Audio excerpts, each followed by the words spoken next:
ই করছি আল্লাহ পাক রব্বুল আলামিনের কাছে আমরা স্বীকার করছি যে কবরের দুনিয়া আমরা বিশ্বাস করছি না আল্লাহ পাক রব্বুল আলামিন আমরা কান্না করছি ইমানের কসম আইনা তুমিল্লাহি আমরা প্রথমে ইমান আনলাম আল্লাহ তাআলার উপর ওয়ালাইকাতিহি দ্বিতীয়ত ইমান আনলাম তার কিতাব সমূহের উপর ওয়া রাসূলিহি তৃতীয়ত ইমান আনলাম তার রাসূলগণের উপর 5 বছরও হবে না তো কমে হবে তাও ওয়াল ইয়াউমিল আখির চতুর্থ ইমান আনলাম আখিরাতের উপর ওয়াল কদরি খাইরি পঞ্চম ইমান আনলাম আমি কিসের উপর আমার ভালো মন্দ তাকদীরের উপর আমার ভাগ্যের উপর কদরি খাইরি ওয়া শাররিহি মিনাল্লাহি তাআলা ওয়াল বা'সি বাদাল মাউত আমি ইমান আনলাম ওই জিনিসের উপর যে আমি কিয়ামতের দিন যখন আমি কবরে চলে যাব তখন আমাকে আবার পুনরায় জীবিত করা হবে এবং এই কিয়ামতের যখন আমরা কবরে চলে যাব এই কবরের জিন্দেগি শুরু আছে কিয়ামতের জিন্দেগি শুরু আছে কিন্তু শেষ নাই কি কথা ঠিক না ঠিক আমরা আবার পুনর্জীবিত হব ওইখানে কি আমাদের কোনো মরণ নাই দুনিয়াতে আমরা একবার জীবিত হলে আরেকবার মরতে হবে এটা কোরআনের ভিতরে আমরা পড়ছি দাদু বাবা তুমি এটা খাইও হ্যাঁ কিছু মনে করো না রাখো রাখো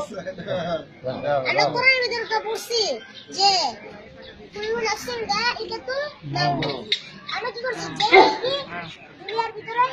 জন্ম স্বাদ গ্রহণ করলো তাকে নিশ্চয়ই মৃত্যুর স্বাদ গ্রহণ করতে হবে এটা তো আমরা শুনছি না শুনছি কিন্তু তাহলে আমরা এটা জানার পরও আজকে আমরা মৃত্যুকে ভয় পাই না আসলে 5টা মিনিট চিন্তা করে দেখেন নিজেকে মরার পর আমার কি অবস্থা হবে আমার কি আলাদা 5টা মিনিট চিন্তা করেন আপনার মাথায় আসবে দেখেন বর্ণনা করছেন আমাদের তো লিখে আছে আদের কম্পিউটারে লিখে আছে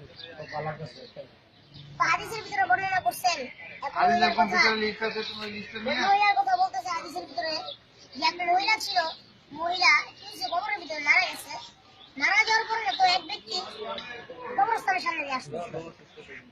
কবরস্থানের সামনে দিয়ে আসতেছিল তো ওই সময় এক ব্যক্তি ওই মহিলা কবর থেকে ডাকতেছে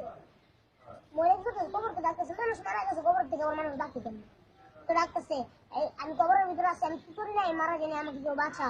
বাঁচাও এই পুরুষ আসতে একলা তো আর সাহস হয় না তো আরো 5-6 জনকে ডাইতে আনলো ডাইতে আনার পরে ইমাম সাহেবের কাছে গেল সবাই মিলে তো বলতেছে ইমাম সাহেব কবরের ভিতর থেকে এরকম ডাকার সামনে কি করবো 6 জন মিলে গেল এখন ইমাম সাহেব বলে যদি জীবিত থাকে তাহলে তুমি কি করো ডাইতে পারো তখন গেল যাওয়ার পরে এবার ওই মহিলাকে যখন কবর খুঁড়তে আরম্ভ করলো তখন কবরের ভিতরে দেখুন কবর দেওয়ার আগে ছুটি দেয় কবর উঠতে একটা ছুটি উঠানোর পরে 2-3টা ছুটি যেরকম এরকম উঠেছে তখন মহিলা বলতেছে আপনারা আর ছুটি উঠেন না আমি কবরের ভিতরে উলঙ্গ আমার ঘরের সামনে আমার ঘর থেকে কেউ একটা কাপড় নিয়ে আসেন একটা পুরুষ যাইয়া তার ঘর থেকে কাপড় নিয়ে আসলো তারপরে কাপড়টা তাকে কি করলো ছুটির ভাগ দিয়ে দিল ওই কাপড়টা পরনের পরে তারপর বলতেছে যে ও আমার ভাইরা আপনারা সবাই চেপে যান আমি এখন এই কবরের ভিতর থেকে বাইরে হবো তো এমন একটা পরিস্থিতি যদি কেউ দেখে কবরের ভিতরে গিয়ে কি সাহস করবে সামনে দিতে তো কি করছে সঠিক সব উঠে দিছে এবার মহিলা উঠছে একটা দৌড় মারছে দৌড় মারে কোথায় তার ঘরের ভিতরে আদব পাইলি না কি ব্যাপার মহিলা প্রথমে কবর থেকে ডাকলো আবার কাপড় ছেড়ে আবার কাপড় পরে দৌড় দিছে ঘরের ভিতরে তো ঘরের ভিতরে যে পিছন দিয়ে ছিটকিরে আটকে দেয় ঘরের ভিতরে বসে গেছে এবার পুরুষটা গিয়ে ডাকতেছে যে আপনি কে আপনি কবরের ভিতরে কি করতেছিলেন আপনি জীবিত দরজা খুলেন এবার ওই মহিলা বলতেছে যে যেই পুরুষ আমার শরীর দেখবে বা যেই পুরুষ আমার চেহারা দেখবে সে কি আর বাঁচতে পারবে না সে কি করবে না বাঁচতে পারবে না মানে তার বাঁচতে পারবে না আমার চেহারা এমন হালত মানে ভয়ঙ্কর সেবার তারা বলতেছে যে আচ্ছা ঠিক আছে কিছু সাহসী পুরুষ তো আছে আমাদের বাংলাদেশে বলতেছে আচ্ছা আপনি খুলেন সত্যি ঘটনা তো খুলেন খোলার পরে খুললো মহিলা খোলার পর আয়সা দেখতেছে মহিলার মাথার কাপড়টা যখন মাথার ভিতরে সব জায়গায় কাপড় দিয়ে বলতেছে